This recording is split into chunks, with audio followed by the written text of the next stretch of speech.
I try to take my life. And in that, wow. I actually didn't succeed because a friend had a dream. Whenever we're dealing with those heavier emotions, the way to heal them is to surrender into them. Because the only way that we can find something is by experiencing the absence of it. Before doing ayahuasca, I hadn't even tried weed, like nothing. The only thing I did was, yes, it was, I only drank alcohol. Right after my divorce, I was just in a really dark place, just realizing that the reason why I got married was to find safety and feel like I belonged. I think heaven is a state of consciousness, is a perceptual state. Because we can be in hell as well here. It's not a place, it's not linear, it's quantum. I think the beauty of life, like we can understand life through the contrast of death. And she clearly is one that understands life on a deeper level after attempting to take her own life and also experiencing with ayahuasca. Originally from Colombia, Silvana was raised in a very strict environment. She went to Catholic school and later moved to Miami, only to lose herself and then really find her true self. She's now a feminine empowerment coach, deep internal emotional healer, plus a plant medicine facilitator. And above everything, she's a beautiful soul who was willing to share her gifts and passions on our show. We talk about how us as a collective have gotten disconnected from our roots and traumatized throughout generations. We also challenge Silvana with a few tricky questions upon the evil in the world, which she explains why is manifested from a place of ignorance and unknowing of the true divine within. From facing one's shadow and dealing with repressed emotions all the way to plant medicine and immortality, we had an absolute gem of a conversation, guys. This is probably gotta be my favorite conversations we've had so far on the Grateful Show, and look, I don't say that lightly, and I know it's probably a big claim and is giving you some big expectations, but let's see if we can actually exceed them. So without further ado, ladies and gentlemen, Silvana Isaza. You are listening to The Grateful Show with your hosts Pascu and Bogdan. Join us on our mission to spread awareness around mental health and make people feel happier and overall more grateful. Each week, we bring you an inspiring guest, stories, and a message that will help you become your best self and pursue your life mission.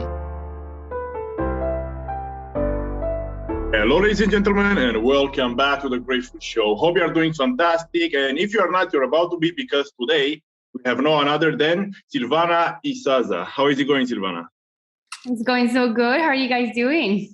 Very well. Very fantastic. Really grateful to have you here. And just to break the ice, I'm going to ask you, what are you grateful for today? Today for the jungle. Really? Why is that? It's, being raised and living in the city for so long, you kind of get used to the disconnection. And as soon as you have access to nature again, to come back to that raw connection, it really does change the body and your mind. And you return to that homeostasis with the natural rhythms of the land. So it's very heart opening. So it's amazing to be able to be living here in Costa Rica and have the jungle in front of me every single day. Back to Lovely to hear. Lovely to hear. I was about to ask you where are you based, so our audience understands. But now, for you listening, guys, you can get a perspective and you can visualize where Silvana is basically doing the podcast from. But before we dive any further, I wanted to ask you, can you give us like a short 3 minutes introduction into basically your story so far and how you came to be where you are now, please? Yeah, so I am a feminine empowerment coach, and I help women with self-confidence, self-love, more of just deep internal emotional healing. I've also, I'm a plant medicine facilitator, and I'm currently going training to become a minister. So I'm a coach, but more on the spiritual side of things. And my journey started because of being in pain, like feeling disconnected, like growing up in a reality where we supposedly have everything, but we feel that emptiness and just that disconnection from the divine, from the universe, from nature. And that's actually, in that emptiness, we tend to feel very alone because everything on the surface looks okay. So I got married very young. I got divorced very young. And right after my divorce, I was just in a really dark place, just realizing that the reason why I got married was to find safety and feel like I belong somewhere, to a place. And so I went through a really, really difficult period. I was living in Miami. I was just in a very chaotic environment. And then finally, I kind of had a moment where, I tried to take my life. And in that, wow. I actually didn't succeed because a friend had a dream and she came to my house and she was the one that called the ambulance. So for me, that was a wake up call of like, well, I guess I can't. I'm not meant to, because I wanted to leave and I wasn't meant to. So that kind of created a new question in my life. Well, what am I here for? And I left Florida, I moved to Texas, then to Arizona, and then I found plant medicine. I found ayahuasca. And I am originally from Colombia. And, we drink ayahuasca in Colombia, but because it's such a big separation in Colombia of like the indigenous culture and the more, all the conquistador Spanish influence culture, there's such a big difference there. I never really heard about the medicine. So I just went heading first into this medicine world, and my life completely changed. Just in my first medicine, Hey, just a little break right here, guys, before I let you all on discovering how exactly Silvana's life was transformed by plant medicine. If you've been enjoying this episode so far, if you've been enjoying other episodes in the podcast overall, and you haven't already given us a 5-star rating review, please do consider doing so. Now you can do that on Spotify as well as iTunes, and it will really mean a lot for us. It would help us grow the podcast and bring more guests to the show. And that's about it. I'll let you guys back to the podcast. became aware of the oneness of God itself, of like that interconnectedness between everything. And from that moment, I was like, I know exactly why I'm alive. And maybe not my mind doesn't know, but my heart knew. And I knew that it was just to explore the question of who am I, and what is life, and what is the relationship between life and the divine and the universe, and what is the purpose of all of this. So in that question, I just feel like I found my purpose and I came back to life, because I wasn't really living before. So that's what led me to this path now. And then now I help women do the same. I help with facilitating plant medicine retreats as well, and also just doing coaching to get back to that root, back to the center of the heart. Yeah, like a phoenix, but instead of fire, it was the ayahuasca plant, right? Yes, but ayahuasca does feel like fire. Yeah, exactly. And I wanted to ask you, because I'm really curious, because most people, they don't go like straight ahead into ayahuasca. They usually first try mushrooms, maybe LSD, maybe other psychedelics which are not as potent as ayahuasca. Have you done that, or you went directly to ayahuasca? Before doing ayahuasca, I hadn't even tried weed, like nothing. The only thing I did was, yes, it was, I mean, I only drank alcohol because you have the social interaction of it, but it just, as you know, it's just such a depressant. But no, I didn't actually, in my first ceremony, I didn't even do research on what ayahuasca was, because I was in an art gallery in Tucson, Arizona, and at like 2 a.m, I was looking at this painting that had crystals on it. And this guy comes next to me and he starts staring at the painting with me. And I started looking at his hands, because he looked young, but his hands looked really old. And I was just like, what's going on? And he's like, are you staring at my hands? I'm like, no, yes. and he's like, well, actually, they're burned. My whole body from my neck down is burned. I was like, oh, I'm so sorry. I didn't mean to stare. He's like, no, everybody, like, thank you for owning up to it. And let me show you. And we started this very bizarre conversation. And then I found out that he was a shaman. And that night we spoke for like 4 or 5 hours. And at the end of the night, I'm like telling him, like basically pouring my heart out to this stranger that I just met. And then he's like, have you ever heard of ayahuasca before? And I'm like, no. He's like, oh, never mind. And changed the subject. We kept talking. And then 3 days later, I saw a Facebook ad, like an actual paid Facebook ad saying ayahuasca ceremony in Native American reservation. Join our church here.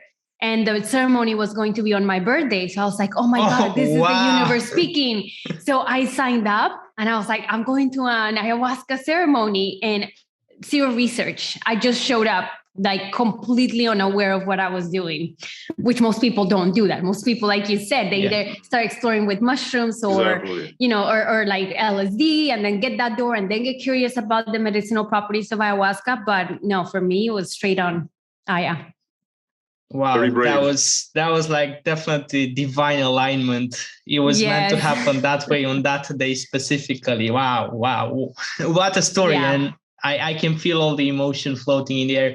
But you were mentioning, going back a little, you were mentioning a couple of things. And one was the Miami lifestyle being empty, and not just you, but I guess everyone overall just numbing themselves in the day-to-day reality, not really knowing what they are doing, feeling that emptiness inside, and essentially just chasing what? Because they don't know what they are chasing. And you also mentioned that you basically got married quite young, and I'm guessing it was the same for you. You didn't really know like the outcome that you were after. You said safety, yet it's also been probably because we are almost made to believe that that's the right thing to do. And I don't know, what's your take on like the overall, I guess, way the societies are constructed in those huge metropolitan cities where everything is like super superficial. Me, having been in London for a couple of years now, I can definitely relate to what you said. Yeah, it's very interesting because I will say maybe a version of myself from a few years ago would have been like, well, it's delusion, it's craziness, they're chasing what? It's empty with judgment. Yeah. But where I am at today, I feel a lot of compassion for all of us, because we have been systematically disconnected from our roots and collectively traumatized, because to send young boys to war and to repress women, that is just, it's traumatizing both polarities. And then you take it out on innocence, and then you have intergenerational trauma. So what we're dealing with right now is the result of generations of trauma, both for men and women, a lot of separation from our roots, from our spirituality, indoctrination from the church, and disconnection from nature. Once we disconnect from nature, we disconnect from the mother. And without the mother, there's no love, there's no nourishment, there's no cycles. We no longer go with the flow of life, which is a little bit slower. We go into like full speed production mode, and it's a lot of mind without the heart. And the mind and the intelligence and the progress of civilization in the Western world is not negative. The only reason why it has negative results or consequences is because it's disconnected from the heart. So why are we doing all of this? Like, why are we building so much? What is the purpose? Because people, they're trying to chase, for example, money. Why? Because they want to create safety and they want to receive pleasure and they want to fulfill their dreams. Why? Because they want to feel seen, heard, and loved. Yeah. And at the core, that is the desire of every human being. And even the people that express themselves in the most darkest, evil, most twisted ways, at the core, whenever you remove all the layers, it's innocence crying out for love. So this is like, I think the modern world is just a symptom of this chronic disconnection. Yeah, completely agree. Very well said. And yeah. And I'm really curious what's your take on this, because you said that we are systematically being kind of brainwashed to go into this way, which is kind of a way from our true nature. Do you think that someone or organization or something is behind who is pushing us towards that direction? Or do you feel like we as humans, we have just lost our way? That's a very edgy question you're asking there. So I have a very unpopular belief on this. And I don't necessarily think that there is like a collective. I think there is, of course, organizations that are trying to move things in a certain direction, but at the core, which is what I'm interested in, because healing happens in that root level. At the core is from ignorance.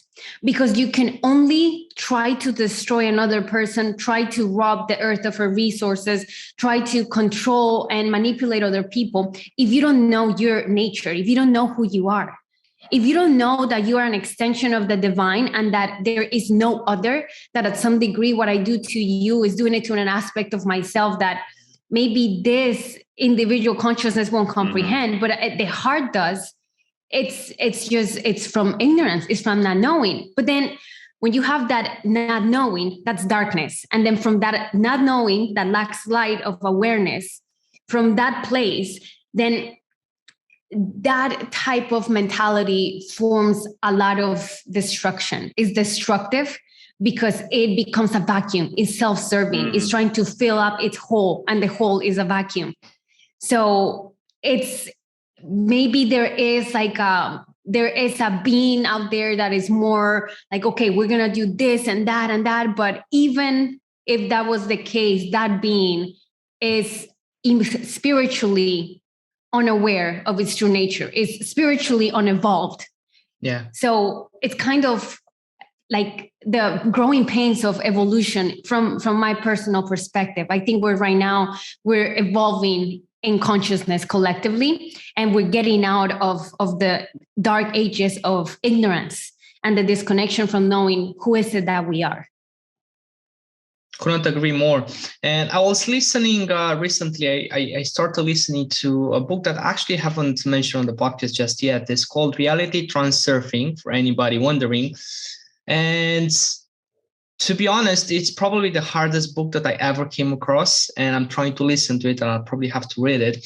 And there's one concept that is called the pendulum. And this pendulum is basically portrayed as being this collective force of energies that basically is built up of, as we were talking about, energies from each person that basically helps that pendulum to swing, if that makes sense. And that pendulum could be anything. That pendulum could be like, let's say, a football team. It could be like what's currently happening in the world on like a global scale. It could be anything. And it's basically like, long story short, the author talks about how us, through thoughts, are basically fueling that pendulum.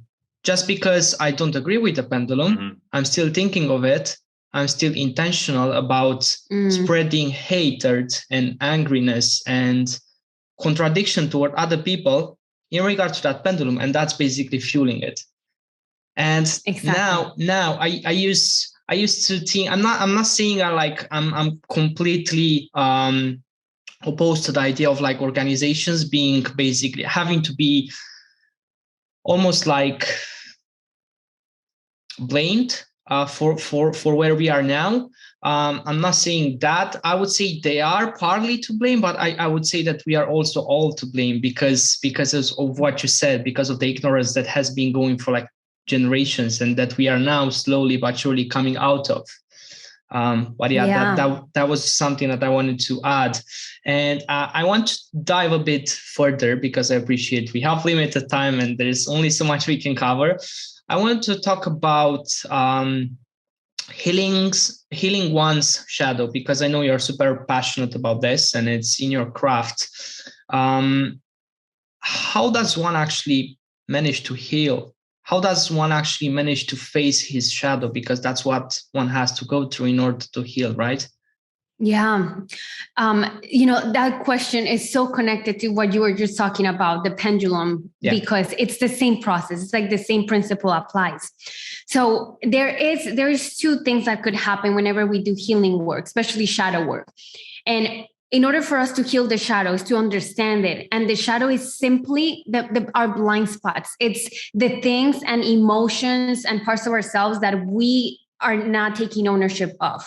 So they're here. They're not acknowledged by the self, by the conscious self. So an easy way to observe your shadow is by looking at the projections you have towards other people and getting curious about them, exploring them. Where do I see myself in that?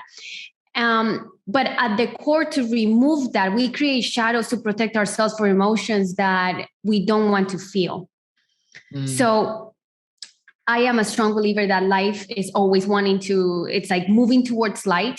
So to do shadow work, it's to be present with what is, with the present, with life. And let's say that something happens you're driving your car and then you get into an accident. And then in that moment, you feel that fear of like an impact. And then you get the rage of like, this asshole just like, how dare, and if we allow ourselves to, instead of moving around it, like this owning that, if we say like there's anger, I'm angry, and we honor the victim and we feel the emotions of the victim to a point where that part of ourselves feels fully seen and fully felt, then it's important to make a choice.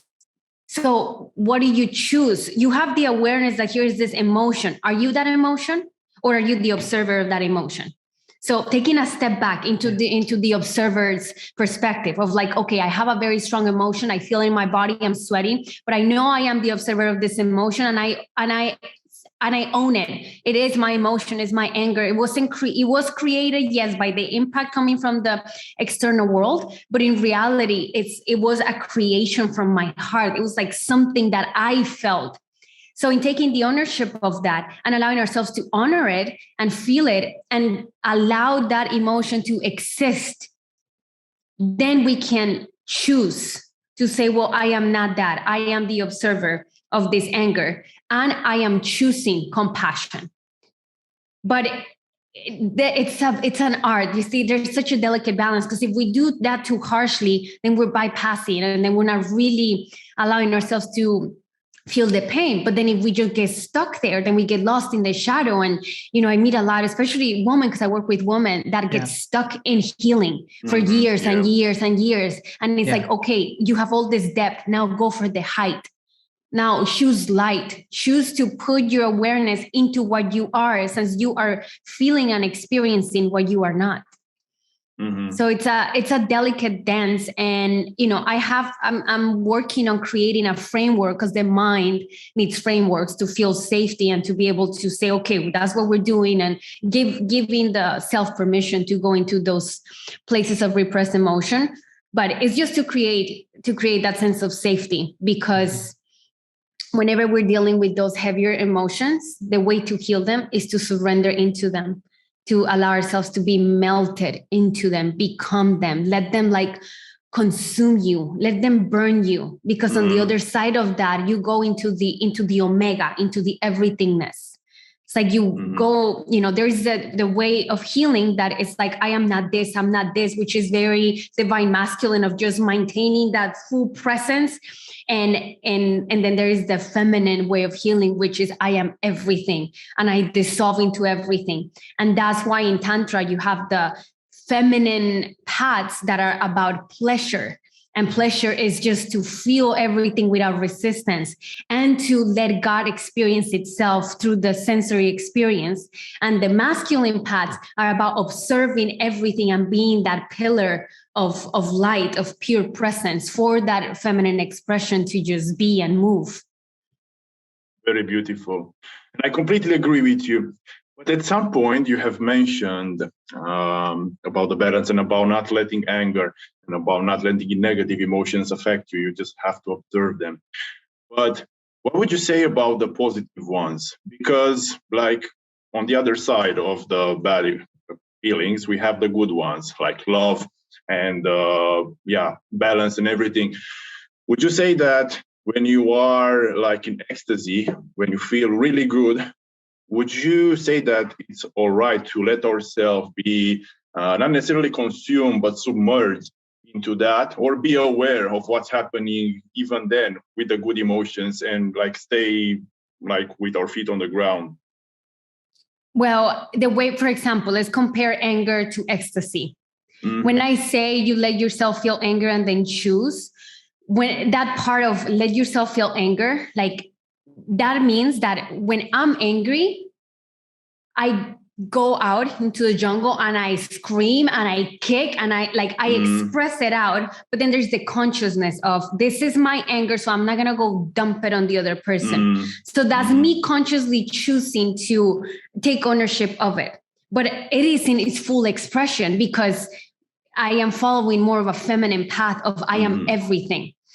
So I let myself feel the anger to a point where my body gets drained, where I sweat. When I'm angry, I sweat because I just feel it so intensely. And whenever we're talking about the positive emotion, I also surrender to it. And in ecstasy, I let myself be taken by it, almost like gone, like complete melting. If we melt into all of our emotions, then we are letting them run their course. But then there comes the moments where we have to bring presence back into where we're at. That's the discipline part where it's like, I'm here in this moment. What is in this moment? And visiting that place of absolute stillness, it's almost like going into base. And then from base, you touch base and then you can keep moving. And then you touch base again and keep moving. So then the movement from one to the other is not as extreme, where it almost starts becoming a little bit more tolerable on both ends. So the energy holds itself a little bit more on like a baseline. Mm-hmm. You're reminding me of, I think Alan Watts was the one that was basically, one of his philosophies was that everything is like a continuous dance, like the whole life, everything around us is just a continuous dance and we are the observers. And we choose to basically observe each particle dancing in its own way around us through like different physical, I guess, shapes and different experiences and so on and so forth. Yeah. And the dance itself, like we're the observer of the dance and the dance itself. That's why it's like it's one and the other. And it's like if you ask me on a different day, I might give you another answer because I'm more on one polarity. And then today I'm feeling more aware, more present. So today I'm like, oh, today I'm the observer. But 2 days ago I was the dance itself. And I'm like, no, I am just love. And it's like, I don't even know. We don't know. Exactly. Talking about trauma, because we were on the subject earlier, and about what you are doing, basically helping women and people in general, I would say, through the content that you post to heal. And in regards to healing with psychedelics and ayahuasca, in your case, would you say that every human being is kind of ready and should be willing to take the medicine or not? I think the medicine is a tool and there's many tools and we all have different inclinations towards different tools. So I think people that feel called to the medicine and they just feel that like very pulling energy, they're the ones that will benefit the most. Just like there's people who use different tools for their healing, but and I know nowadays it's so, some people can get very lost in like the world of plant medicine. Like, oh, this is the way because it's the mother herself. And I've been there, but I think from where I'm at today, I see it as one of many tools.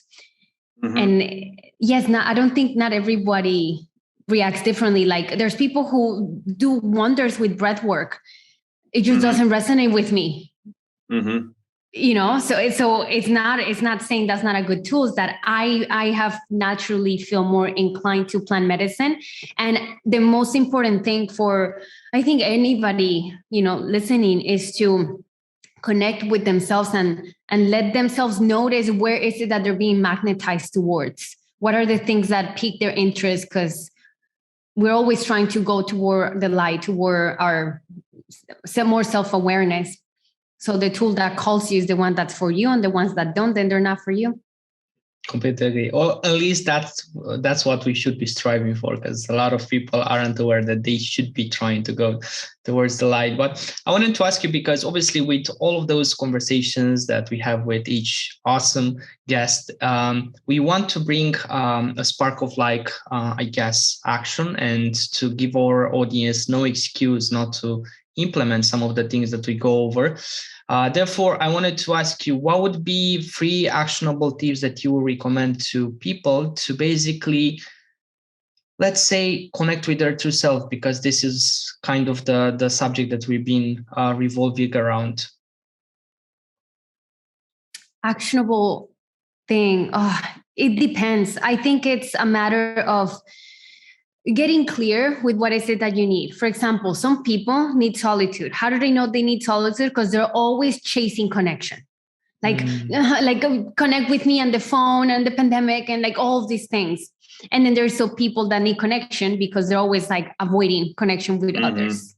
So empowering yourself in your ability to heal you. Like you're the master of your healing. And healing for me is nothing more than to feel what hasn't been felt. It's just purging emotional baggage that has not been acknowledged. So take ownership of that and say, what is it that I need? If I am naturally inclined to these things because I'm avoiding something, then let me give myself a little bit of the other medicine, of the opposite that I need. Like dance with life. If life is pulling you from over here, then you come over there and create more contrasts and choose things that are a little bit challenging. Like, for the longest time, I was only comfortable with women. And I'm like, this is my comfort zone, And then I remember my shaman told me, like, start connecting with men that you trust and like open up, like see what's there for you. And that completely changed my life because it was a way that I healed that. And I also strengthened my own inner masculine. So now I'm in a place where I trust that inner masculine because that was the medicine I needed. I was attracted to all the feminine arts, but I needed a little bit of masculine medicine to keep that dance alive. Very interesting. And thank you for sharing. Thank you for sharing. Yeah, exactly. Most probably our audience will benefit from this if they would just be more clear with their intentions. But just going a little bit personal and deep as well into your life, what would be the most grateful thing that you have ever experienced, or what's the thing that you are the most grateful for? Me personally, for plant medicine, for ayahuasca. I feel like, that was just, I don't know. It brought me back to life. I was just in a really dark space and it reminded me. That's all it did. You see, it's not that the plant itself like did something for me that I couldn't have done myself. It was just the tool that reminded me and went like, okay, wake up. Who are you? Remember your true nature. And that reminder, it changed my life because it awakened me, like opened my eyes to my true essence. So I will always be grateful for the medicine and for the guardians of the medicine, the indigenous people of the Amazon and people of Hawaii that also are custodians of the medicine because they have kept it secret and safe. And now they're sharing, they're opening up something that's so, precious to them and their cultures to the Westerners. So I think that I have a lot of gratitude for that as well. Beautiful. Yeah, that's really beautiful. Yeah. And I was talking actually yesterday with a friend. He said that he tried recently the plant. He didn't try it with a shaman. He didn't have he just did it by himself. And he said basically that the plant was talking to himself. And now I'm just trying to understand, do you really need a shaman to help you heal, or I don't know, the result that you want to get from the plant? Or is it enough just should try it and just be with your thoughts and try to connect with yourself without anyone? I think you need a shaman. And the reason why is because plant medicine is a technology. It's a spiritual technology. And it moves a lot of energy. And a lot of the parts of ourselves that protect us energetically are kind of open and exposed. And without the right containment, so the shaman, what he does is that he holds space. He creates an energetic container through presence and also through his own self-knowledge and the knowledge of the medicine itself. And when you have contained space, then the energy is manageable. What I've seen happen from people that try to do the medicine is that it doesn't really accomplish the purpose of healing because it's overwhelming. It's psychologically overwhelming and also energetically overwhelming, because whenever you have open space like that, it's almost like, imagine a light, turning on the light. So then all the mods, all the energetic, debris that are in our planet, which is a lot, wants to be healed. So it's too much. And if you are not a person that knows how to basically open yourself up a bit of service to humanity and life that way, to basically be a servant for the plant, to use your body to purge itself, then it's going to be too much. That's why I believe everybody, especially Westerners, they all need to be in a place that is contained by somebody that knows the medicine. You heard Silvana, guys. Good advice. Thank you for sharing. Actually, I was very keen to know your take on this and your opinion, and why it would be more wise to go with a shaman. Definitely. I wanted to ask you, because from what we've been talking so far, obviously there's only so much I know so far, but I see a pattern, and I see that throughout your journey you trusted yourself. Correct me if I'm wrong, but it seems like you had that inner, I guess, certainty that me taking this plant medicine now is the right thing to do. Me moving countries is the right thing to do. You've done a lot of changes in what I would say a fairly reasonable amount of time. And that only shows me that you trust yourself, you trust your intuition. How does one develop such a good intuition? How does one get to a point where basically he trusts his own guts to be able to take decisions and not just dumble around and just keep thinking about those decisions for years? I have to give credit to my mother for that, because ever since I can remember, she was a woman that no matter what was happening, and even though there was so much chaos around our lives, growing up in the 90s in Colombia, it was just a shit show. The one thing she always had was an unshakable faith. Mm-hmm. And whenever you don't have a knowing, you need faith. And she always had a faith for God, for unity consciousness. She said, God is not what they tell you in the church or in school that it is. God is just, it's our creator, is love. So there was something. I don't think it was taught. I think it was just an expression of her, being her daughter. It just kind of made me that thing. And I had faith that no matter what, there was something greater than myself, where I was the creation of something. Yes, I am a creator now, but I'm also creation. And that humility to know that there's something bigger out there is what gave me that sense of faith. And then I started just following what my heart wanted, even if the entire world was against my choices, even if I was being ridiculed or judged or spoken badly about. I'm I just have to hold myself. And, I feel like my whole life, I just moved like this, just embracing me, because I didn't know, I felt really scared.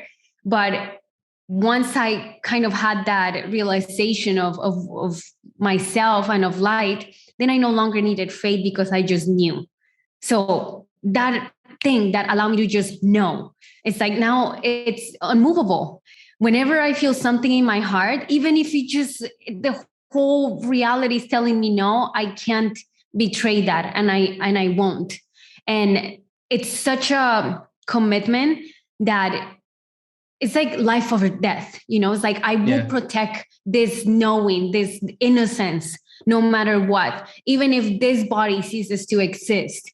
So it's like a spiritual strength. And the way that we can all build that is by connecting with the heart and knowing that everything, whenever we get still and we do the hard thing that we know is where we need to go, and we hold ourselves and love ourselves no matter what, life begins helping and unfolding itself in a beautiful way. Hey, just a little break right here, guys, before I let you in on the rest of the conversation.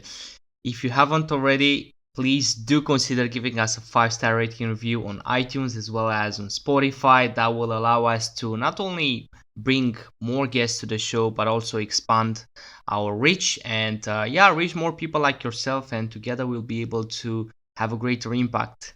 And with that said, thank you so much. Back to the podcast.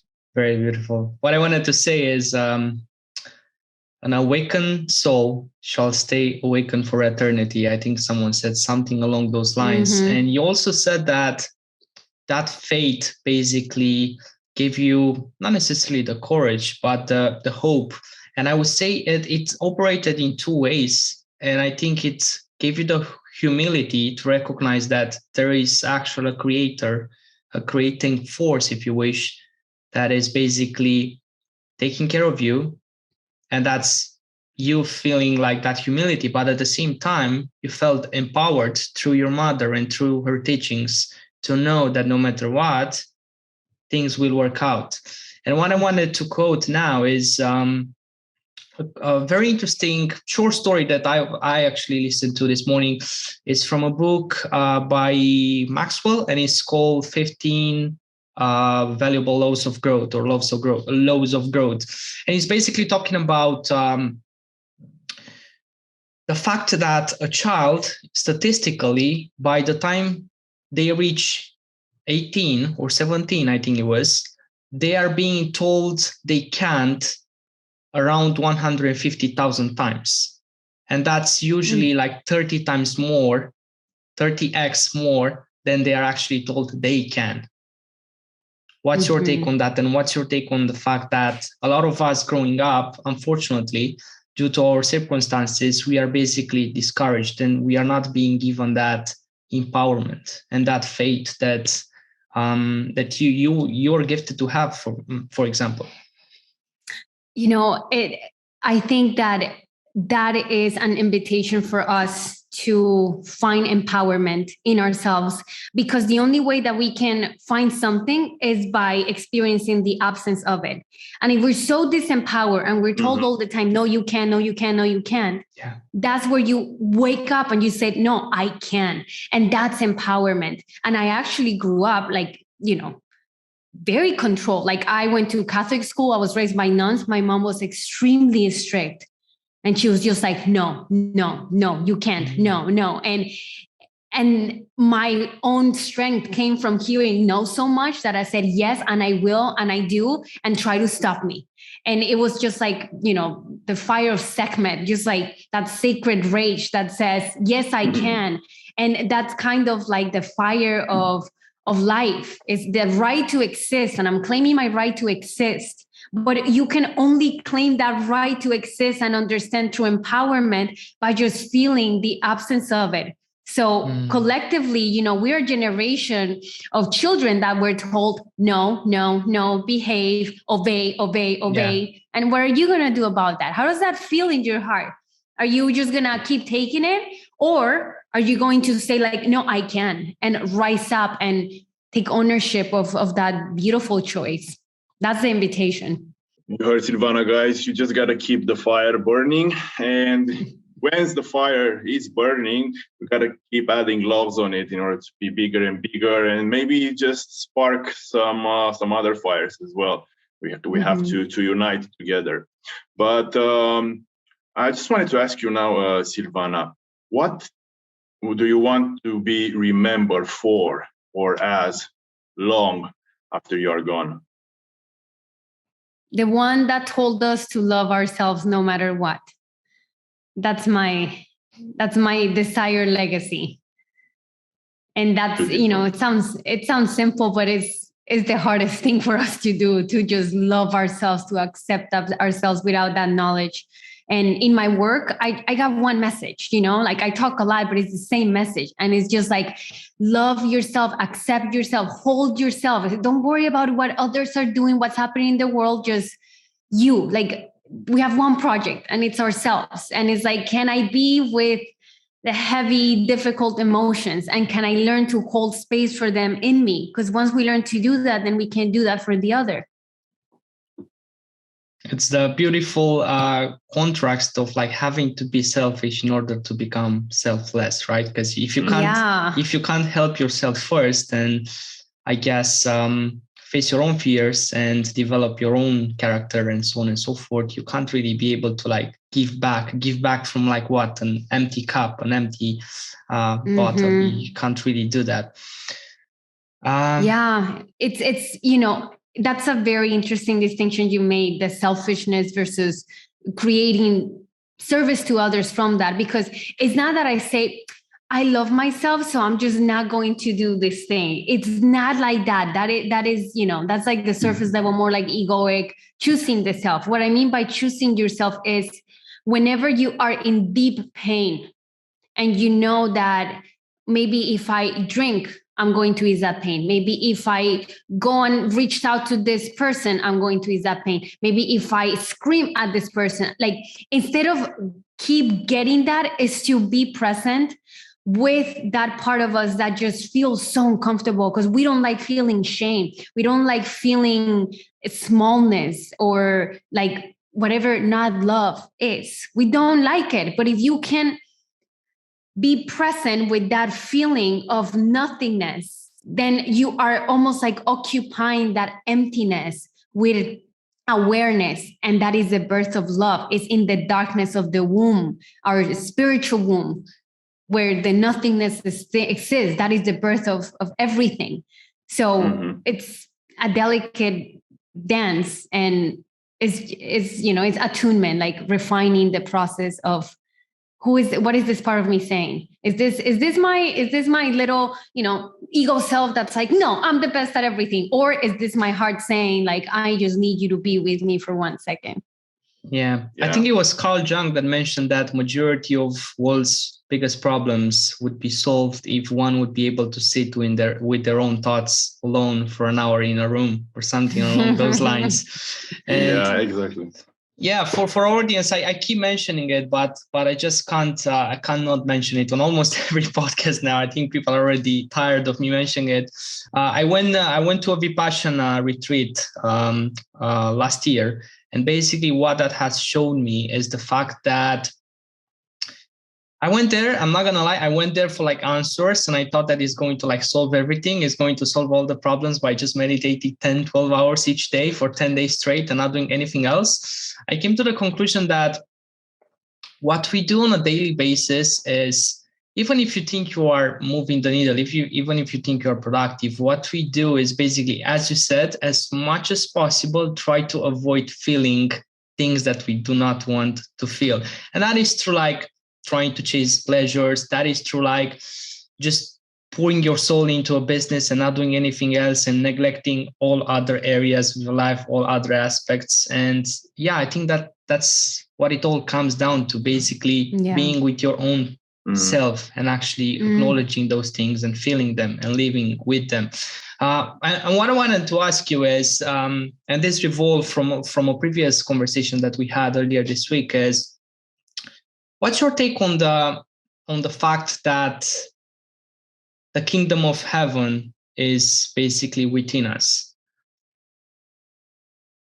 I think heaven is a state of consciousness, is a perceptual state, because we can be in hell as well here. It's not a place, it's not linear, it's quantum. And we're in hell whenever we are rejecting whatever is in us, whenever it's in our reality and in ourselves. And we're in heaven whenever we are accepting and receiving everything as is. And it doesn't mean that heaven is just blissed out joy. It means that if you're in pain, like if you're sad about something and you stop resisting the sadness and you just feel it, that love, that sadness is, that expression of love, that sadness is, it actually feels pleasurable. It feels like a sad song. A sad song is pleasurable. It's like, it's sad, but it's beautiful. So when we remove the resistance, we can be in heaven in sadness.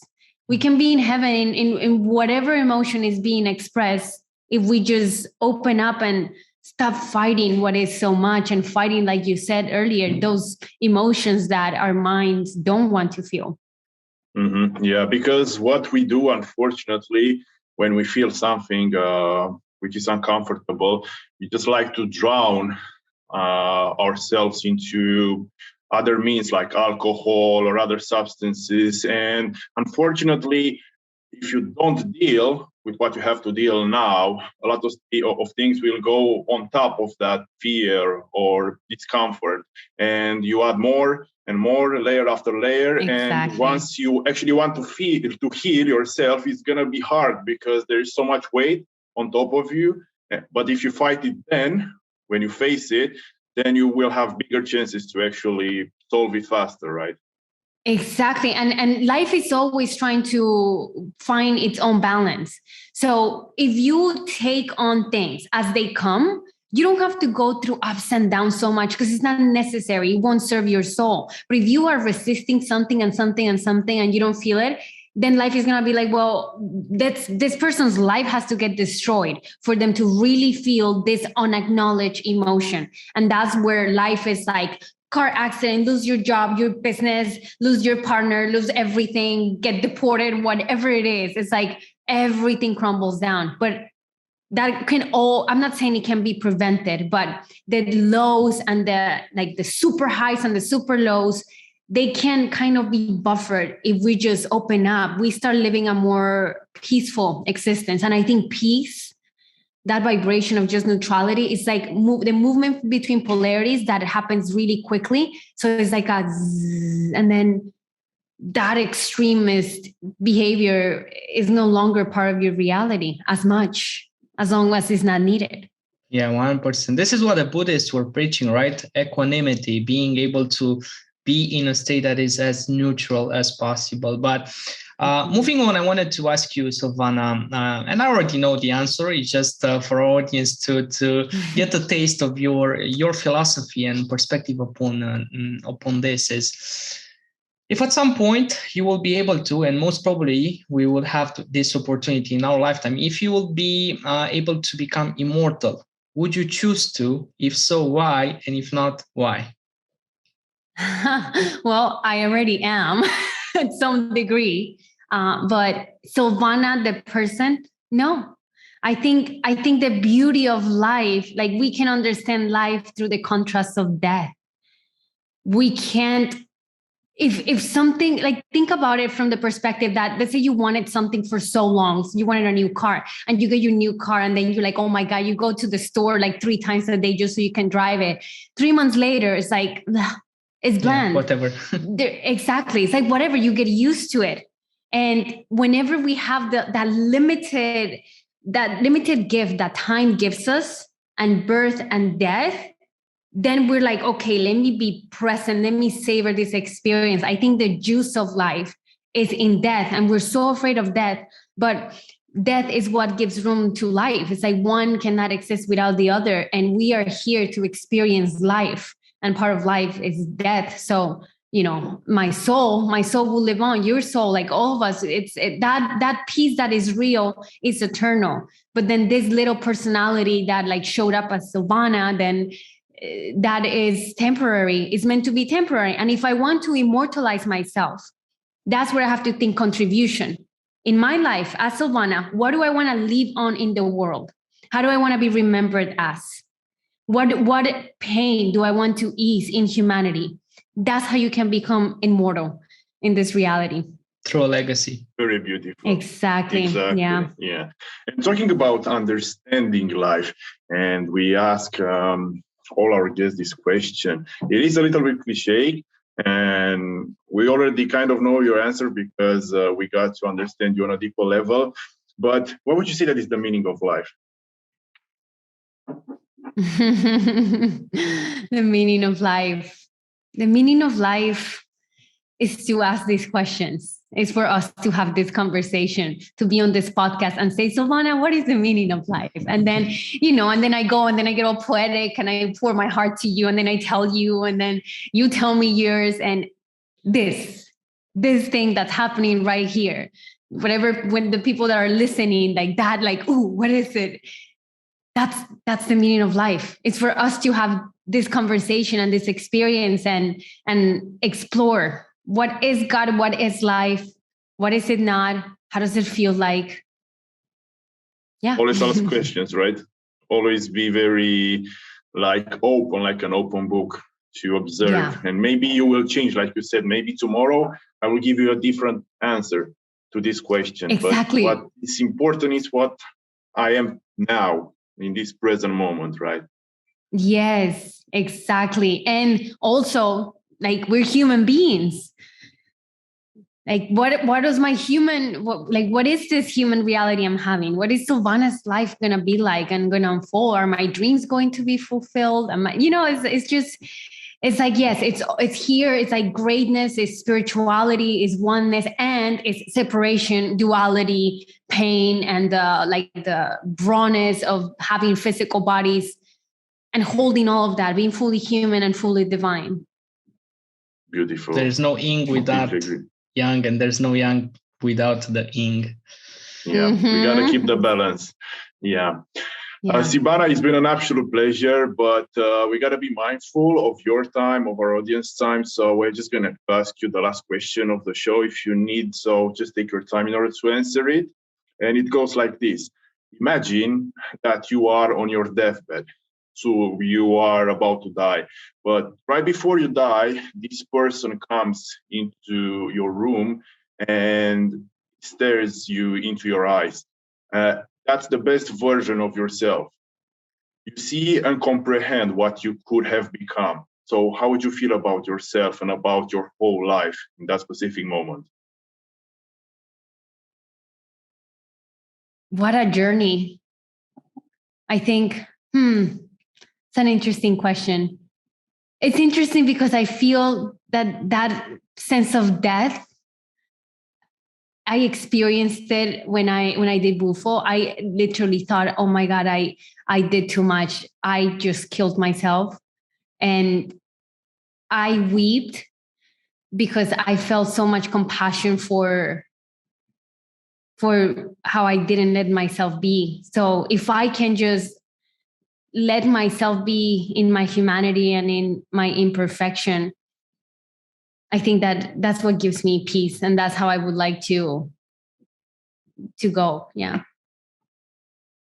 I got to admit, this is probably the most unique answer we've ever Exactly. received. That's what I was about to say, yeah. Okay, I don't know. Maybe I misunderstood the question. No, you haven't. By no Not means. really. By no means. Okay. No, people usually go by the idea that they're not going to have any regrets because they are fulfilled right now and they're happy and in acceptance, which is also what you just said, but it's been angled very different, and I hope that the audience has been able to tap into your understanding as much as we did, hopefully. Silvana, it's been an absolute pleasure. Before we let you go, I'm gonna roll the red carpet and give you the opportunity to share any resources. Where can people find you? Where can they keep consuming your content and continue the conversation with you? Yeah, so primarily on Instagram. My Instagram is silvana.isaza. And then my website, I have free resources on shadow work, creating your values. I have a mini ebook on healing the mother wound at silvanaisaza.com. And then I am also working on a course on healing the mother wound, and it's called Mother of Life. And that's just to return to that feminine essence connection with the divine mother and Mother Earth, and just creating nourishment for ourselves. I also have a YouTube channel that has been on hold and a podcast called She Feels Podcast. And all of that information is on my Instagram. And it's also going to be in the description below. So guys, feel free to explore further. Feel free to. This was just, I guess, the tip of the iceberg when it comes to what Silvana is about and her understanding upon life overall. And yeah, it's been an absolute pleasure. I gotta admit, I had goosebumps quite a few times throughout the conversation. Same, really deep. We went really deep. We did. It was lovely. Thank you so much for holding the space for the magic to happen and for creating this podcast. It's amazing. Our pleasure. With that said, ladies and gentlemen, this was Pascu. This was Bogdan, and you guys stay grateful. Thank you so much for sticking all the way till the end. This shows that you are serious about taking your life to the next level and doing that through a perspective of gratitude. If you enjoyed this interview, it would help us massively if you could give us a 5-star rating review on iTunes, or else share this on your stories and tag us. This way, with your help, our message will be seen by more people and together we will make this world a better place.